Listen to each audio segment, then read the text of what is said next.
Mas órgãos de inteligência aliados procuraram Eduardo Bolsonaro e eu para nos avisar que nós também estávamos sendo alvos de monitoramento ilegal em solo americano. Porque eu digo, você vai acumulando inimigos, você vai acumulando abusos.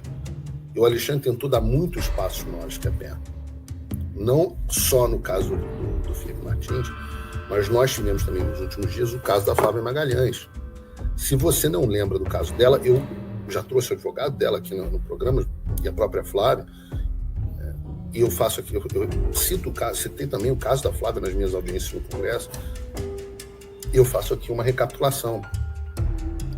No dia 15 de junho de 2023, a Flávia, que é uma brasileira, mas é uma cidadã americana que mora nos Estados Unidos, fez um post criticando o Alexandre de Moraes. Na verdade, acho que ela fez um post criticando as urnas eletrônicas. Acho que ela fez um Brasil Stone, uma coisa assim. E essa foi uma postagem feita em solo americano, em uma rede social americana e por uma cidadã americana. Então, uma pessoa que está completamente coberta pelas leis e pela Constituição dos Estados Unidos, inclusive no que tange a liberdade de expressão.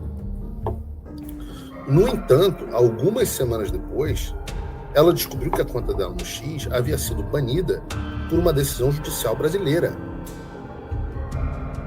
A vida dela continuou e em dezembro de 2023, por razões médicas, ela decidiu ir para o Brasil. Muitas vezes a gente vai para o Brasil, é uma coisa que eu obviamente não vou, mas muitos de nós que moramos nos Estados Unidos vamos ao Brasil para tratar de saúde, porque a saúde aqui nos Estados Unidos é uma bosta. É uma bosta. Não é que a saúde toda é uma bosta, né? Mas é ruim você... Sei lá, a gente não gosta. A gente gosta do nosso médico no Brasil. Se você tem plano de saúde, né? Se você tem acesso a médicos privados no Brasil, o SUS, obviamente, não é bom. Mas se você tem acesso a médicos privados no Brasil, você prefere se tratar no Brasil. E essa pior é que é verdade isso para a maioria dos brasileiros. Que se tem alguém aqui no chat que mora nos Estados Unidos e vai fazer tratamento médico e dentário no Brasil, fala aqui, mas enfim, ela decidiu ir ao Brasil. E aqui começou uma surpresa, porque quando ela chegou em Recife, ela descobriu uma notificação da Polícia Federal dizendo que o passaporte dela era falso.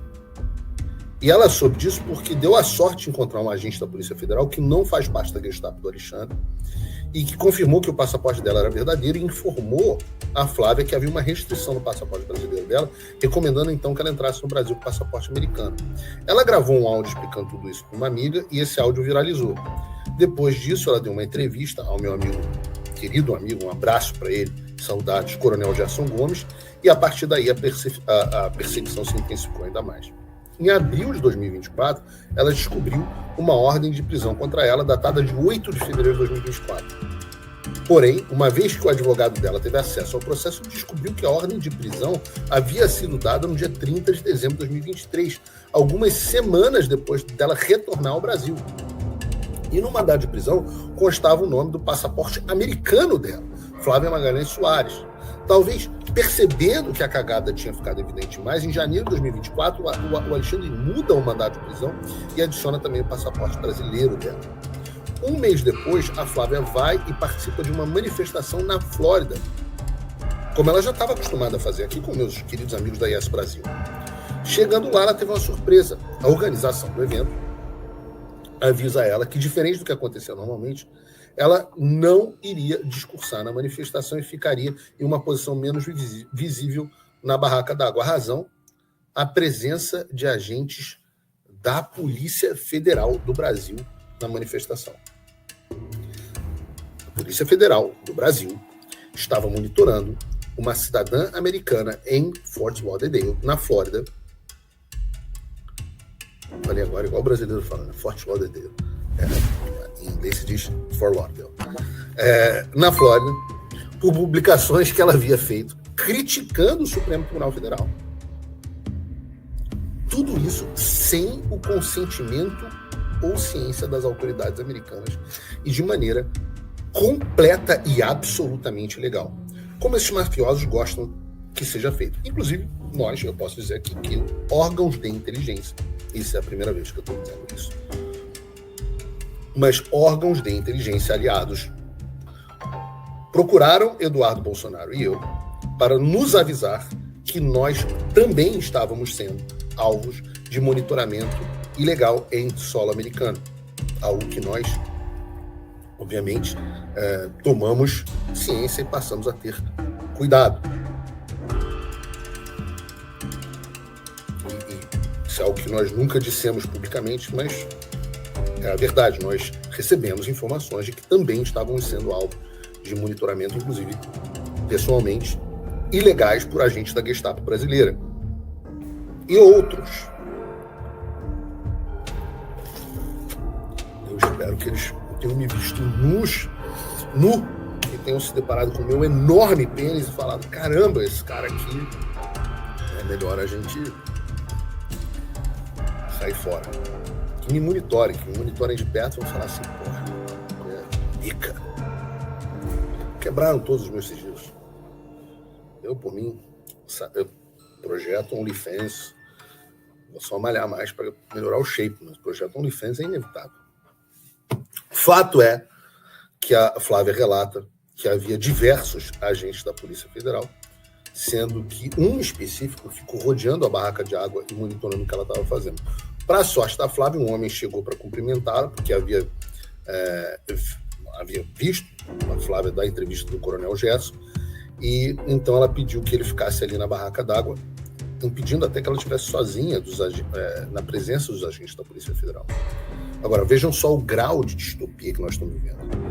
Na última quinta-feira, o advogado da Flávia Magalhães, que já entrevistamos aqui, o Dr. Paulo Faria, teve acesso aos autos do processo, finalmente, e lá havia um documento da coordenação geral da Polícia Internacional da Polícia Federal, cujo assunto era um mandado de prisão contra ela datado em 8 de janeiro de 2024.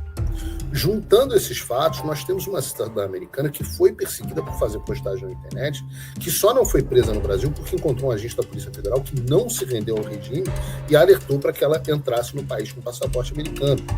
Ela, que foi alvo de um mandado de prisão, e um mês depois estava sendo monitorada em solo americano pela Polícia Federal. Qual era o intuito desse monitoramento ilegal? Eu me pergunto. Sequestrar a Flávia Magalhães, assim como os juízes auxiliares do Alexandre sugeriram que fizessem com o Alan dos Santos, mandar os jagunços para sequestrar uma cidadã americana em plena Flórida? Se vierem me sequestrar, vão ter trabalho. Vão ter trabalho. As evidências são muito graves. Primeiro, a gente está falando aqui em fraude em documentos oficiais de uma agência federal americana, no caso do Felipe Martins, e agora nós estamos falando de uma possível interferência policial brasileira contra uma cidadã americana dentro de território dos Estados Unidos.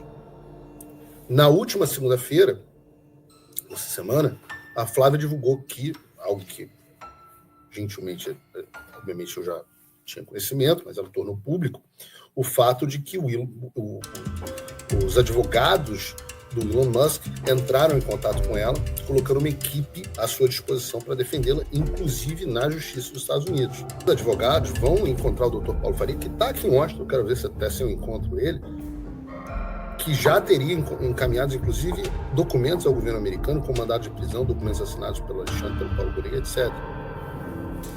E o que vai acontecer ao certo, ninguém sabe.